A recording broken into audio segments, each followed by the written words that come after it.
ভাই আমি খাবার হিসেবে এই যে মাঝে মাঝে আমার এলাকায় অনেক পুকুর সেচ দেয়, তো সেই পুকুরগুলো নিয়ে আমি আমার হাঁসকে নিয়ে আসি।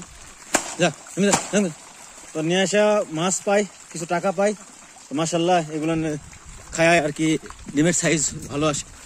তো আগে নামে দিয়েছিলাম, তখন খাবার পাইছিল, তখন আমি ভিডিও করতে পারিনি, কিন্তু এখন একটু ভিডিও করে আপনাদেরকে দেখালাম। আয় আয় আয়, তো মাশাল্লাহ মোটামুটি ভালো টাকা পাইছে, এরা মাছও খাইছে।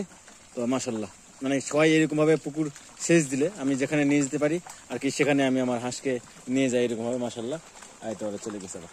মাশাল্লাহ মাশাল্লাহ, ওই যে একজন মুকেট করে মাছ নিয়ে আসছে, দেখেন ওই যে মুকেট করে মাছ নিয়ে আসছে। আয় আয় আয় আয় আয়, সোজা সোজা সোজা সোজা, আয় আয়, ওই যে একজন নিয়ে আসতেছে, দেখেন ওই তো একজন মুকুট করে নিয়ে আসতেছে। আয় আয়, যা যা যা, আয় তো এই ভুলকুটি নিয়ে আসছে, খাইতে পারবে, কিন্তু যে আগে নিয়ে আসছিল কানস, সে রাখে গেছে। আয় তো আয় তো কানস, এই কানস খাইতে পারে না, কানস রাখায় চলে যায়। আমি একে একটু সাইজ করে কাটা কাটা ফেলে দিয়ে আমি ওদেরকে দিব, আর খাই ফেল দিবে। মাশাল্লাহ।